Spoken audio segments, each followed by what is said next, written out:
Hello friend, success वाला by Prince प्रभात में आपका स्वागत है। आज हम लोग 10th क्लास के बिहार बोर्ड के जो है ना गोधली पुस्तक है हिंदी की, उसके प्रथम पाठ श्रम विभाजन और जाति प्रथा के ऑब्जेक्टिव को हम लोग देखेंगे। तो देखिएगा, सबसे पहला क्वेश्चन है, नंबरिंग नहीं दिया गया है, फिर भी आप ध्यान दीजिएगा। क्वेश्चन देखिए, क्वेश्चन है सबसे पहला क्वेश्चन कि अंबेडकर के भाषण एनिहिलेशन ऑफ कास्ट को किसने हिंदी में रूपांतरण किया है? ललाई सिंह यादव, किशोरी लाल कि मोहन वाजपेयी की इनमें से कोई नहीं। तो समझिएगा, अंबेडकर की भाषण एनिहिलेशन ऑफ कास्ट को किसने हिंदी में रूपांतरण किए हैं? तो यह है भाई ललाई सिंह यादव। चलिए अगला क्वेश्चन पर चलते हैं। अगला क्वेश्चन है आपका कि बताइए कि डॉक्टर भीमराव अंबेडकर ने किस पत्रिका का संपादन किया? क्या वह पत्रिका उज्जवल भारत था, उड़ता भारत था कि बहिष्कृत भारत था कि पुरस्कृत भारत था?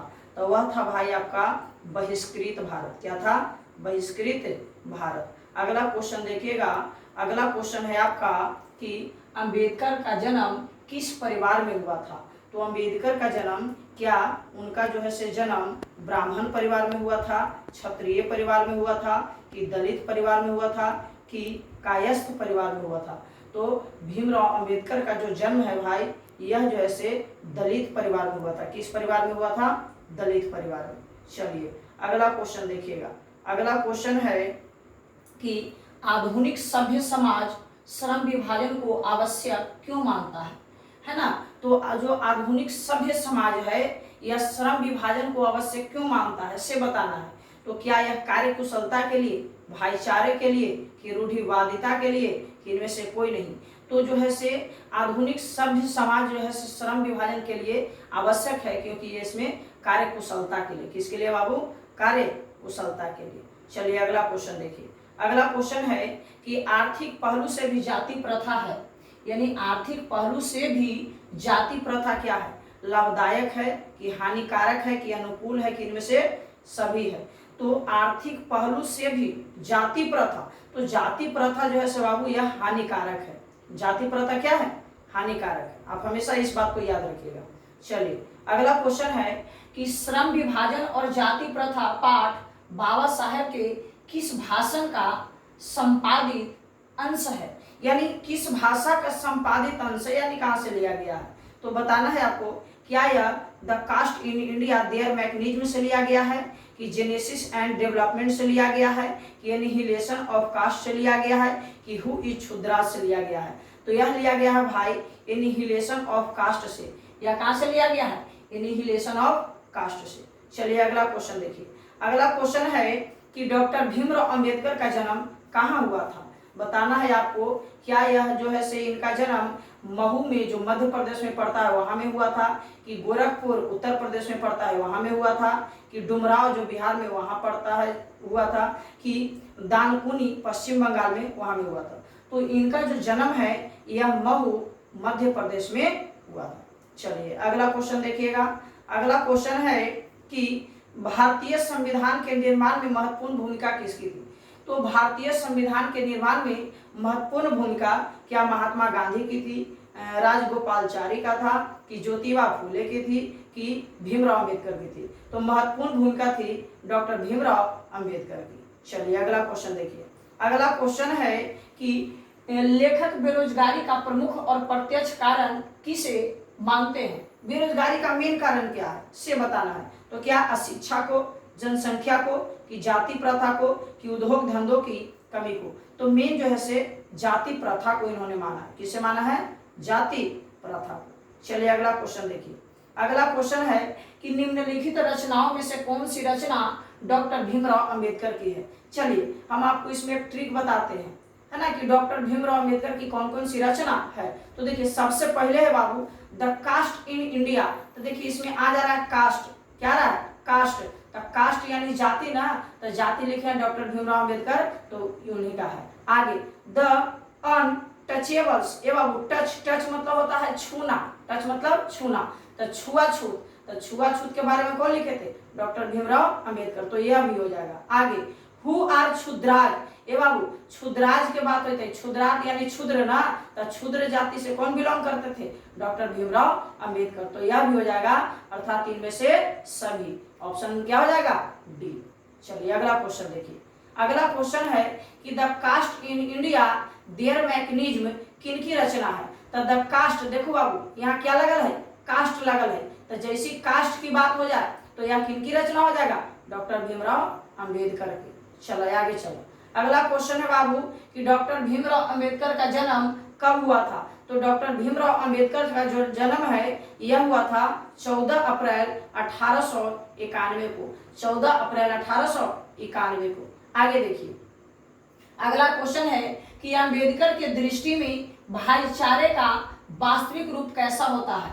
तो भाईचारे का जो वास्तविक रूप होता है भाई, वह जो है से दूध और पानी के समान होता है। जिस प्रकार से दूध में आप पानी मिला दीजिएगा तो उसकी जो है से छवि नहीं पता चलता है कि कौन दूध है कौन पानी, उसी प्रकार से भाईचारा होती है। तो उसकी जो है से किस प्रकार हो जाएगा? दूध और पानी के मिश्रण की तरह। Option B. चलिए आगे देखिएगा। अगला क्वेश्चन है कि जाति पाति तोड़क मंडल भाषण लाहौर में कब हुआ था? ये बाबू एक ट्रिक समझिए। जाति पाति तोड़क मंडल भाषण लाहौर में, लाहौर कहाँ में पड़ता है? पाकिस्तान में। हमनी के पाकिस्तान से जो है से 36 के आंकड़ा रहता है। देखो तो ऑप्शन में 36 वाला कोई है ही, तो 1936 यही क्या हो जाएगा? आंसर हो जाएगा। चलिए आगे देखिए। आगे है अगला क्वेश्चन कि लेखक की दृष्टि में आदर्श समाज कैसा होना चाहिए? तो आप समझिएगा, आदर्श समाज वही होता है जिसमें स्वतंत्रता रहे, समता रहे और भ्रातृत्व रहे, अर्थात भाईचारा रहे। तो भाईचारा की भाव ऑप्शन ए में है, यही क्या हो जाएगा? आंसर हो जाएगा। चलिए अगला क्वेश्चन देखिए। अगला क्वेश्चन है कि श्रम विभाजन और जाति प्रथा क्या है? तो श्रम विभाजन और जाति प्रथा क्या कहानी है कि भाषण है कि निबंध है कि साक्षात्कार है? तो यह एक बाबू निबंध है। क्या है? निबंध है। चलिए आगे क्वेश्चन देखिए। आगे है कि प्राथमिक शिक्षा प्राप्त करने के बाद भीमराव अंबेडकर उच्चतर शिक्षा प्राप्त करने के लिए कहाँ गए थे? इटली में, दक्षिण अफ्रीका में, न्यूयॉर्क में कि दक्षिण कोरिया में? तो वह गए थे भाई न्यूयॉर्क में गए थे। कहाँ गए थे? न्यूयॉर्क में। चलिए आगे देखिए। अगला क्वेश्चन है कि डॉक्टर भीमराव अंबेडकर ने पीएचडी की उपाधि कब धारण की? तो याद रखिएगा पीएचडी है ना, तो पीएचडी की उपाधि यह जो है से 1916 में धारण किए थे। कब किए थे? 1916 में। चलिए आगे देखिए। अंबेडकर चिंतन व रचनात्मक के लिए प्रेरक व्यक्ति थे। अंबेडकर जी जो है वह चिंतन और रचनात्मकता के लिए एक प्रेरक व्यक्ति थे। बताइए, अर्थात इनको प्रेरणा कहाँ से मिलता था? बुद्ध से कि कबीर से कि ज्योतिबा फूले से? तो इनको जो है से सभी से मिलता था प्रेरणा, बुद्ध से भी, कबीर से भी और ज्योतिबा फूले से भी मिलता था। चलिए आगे देखिए। अगला क्वेश्चन है कि लेखक की दृष्टि में, दृष्टि लिखा है उसमें एरर है, दृष्टि होगा। लेखक की दृष्टि में विडंबना की बात क्या है? तो जातिवाद में पोषकों की कमी नहीं है, कि जातिवाद में पोषक नगण्य है, कि आर्थिक दृष्टि से जातिवाद उचित है, कि जातिवाद लोकतंत्र के विरुद्ध नहीं है? तो जातिवाद जो में पोषकों की कमी नहीं है, यही हो जाएगा इसका आंसर। चलिए आगे देखिए। अगला क्वेश्चन है कि लेखक को इस युग में कहां पर विडंबना दिखाई दिया? तो लेखक को इस युग में कहां पे विडंबना दिखाई दिया? तो विडंबना उनको दिखाई देता है बाबू जातिवाद में। चलिए आगे क्वेश्चन देखिएगा। अगला क्वेश्चन है कि आधुनिक सभ्य समाज कार्य कुशलता के लिए किसे आवश्यक मानता है? तो जो आधुनिक सभ्य समाज है यह कार्य कुशलता के लिए सभ्य जो है से किसे मानता है? तो वह मानता है बाबू श्रम विभाजन को। किसे मानता है? श्रम विभाजन को। चलिए आगे देखिए। आगे क्वेश्चन है कि सभ्य समाज की आवश्यकता होती है। तो सभ्य समाज की आवश्यकता किसकी तरह होती है? तो सभ्य समाज की जो है से श्रम विभाजन की तरह आवश्यकता होती है। सभ्य समाज के लिए श्रम विभाजन की आवश्यकता होती है। आगे देखिएगा। अगला क्वेश्चन है कि डॉक्टर भीमराव अंबेडकर के माता का नाम क्या था? तो डॉक्टर भीमराव अंबेडकर का माता का नाम था भाई भीमाबाई। क्या नाम था? भीमाबाई। चलिए आगे देखिएगा। अगला क्वेश्चन है कि जाति प्रथा भारत में बेरोजगारी का एक ... कारण बनी हुई है। तो बेरोजगारी का ये क्या बना हुआ है, प्रत्यक्ष कारण बना हुआ है कि प्रमुख कारण बना हुआ है कि दोनों बना है कि इनमें से कोई नहीं। तो जाति प्रथा जो बेरोजगारी का यह जो है से एक प्रत्यक्ष और प्रमुख दोनों बना हुआ है। चलिए आगे देखिए, अगला क्वेश्चन है आपका भाई, इस श्रम विभाजन और जाति प्रथा प्रश्न से है।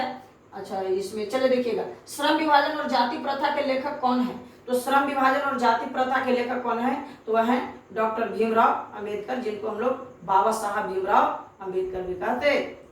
चलिए आगे देखिए, अगला क्वेश्चन है कि भारतीय संविधान का निर्माता के रूप में हम किन्हें जानते हैं? तो भारतीय संविधान निर्माता के रूप में हम लोग जो है से जानते हैं बाबू भीमराव अंबेडकर को, भीमराव अंबेडकर को। चलिए आगे क्वेश्चन देखिए, आगे क्वेश्चन है कि डॉक्टर भीमराव अंबेडकर का पिता का नाम क्या था? तो बताइए कि क्या उनका पिता का नाम रामदेव सकपाल था, रामजी सकपाल, कि राम किशुन सकपाल, कि राधे राम सकपाल? तो उनके पिताजी का नाम था बाबू रामजी सकपाल। क्या था? रामजी सकपाल। चलिए सेकेंड लास्ट क्वेश्चन है, चलिए सेकेंड लास्ट क्वेश्चन है कि मूक नायक क्या है? जो मूक नायक है यह क्या है? यह एक अखबार है कि पत्रिका है कि पुस्तक है कि कहानी संग्रह है? तो जो मूक नायक है यह एक जो है से पत्रिका है। क्या है भाई? पत्रिका है। चलिए लास्ट क्वेश्चन है आपका, बताना है कि बताइए कि डॉक्टर भीमराव अंबेडकर की मृत्यु कब और कहाँ हुई थी? तो डॉक्टर भीमराव अंबेडकर की जो मृत्यु हुई थी यह भाई दिल्ली में हुआ था। कहाँ में हुआ था? दिल्ली में 1956 में, 1956 में। चलिए इसी के साथ जो है से हम जो है से आज के लिए इतना ही रखते हैं, और बाकी अगले वीडियो के लिए अगर आप चाहते हैं कि इसी प्रकार से अगले वीडियो बने तो आप जो है से कमेंट में इसके बारे में कुछ लिखें। चलिए अगर आप चाहते हैं कि बिहार बोर्ड की जो 2026 में आप जो शामिल होंगे तो इसमें चाहते हैं कि हमारी जो है से परिणाम अच्छी रहे, है ना, इसके लिए कम समय में आप ज़्यादा रिवीजन करने के लिए आप जो है से कम समय में, अर्थात जो है से 10 मिनट में ही हमने 30 क्वेश्चन को निपटा दिया। तो इसी प्रकार से आप कम समय में अधिक जो है से क्वेश्चन को निपटाने के लिए हमारे चैनल से अवश्य जुड़ें। थैंक्स।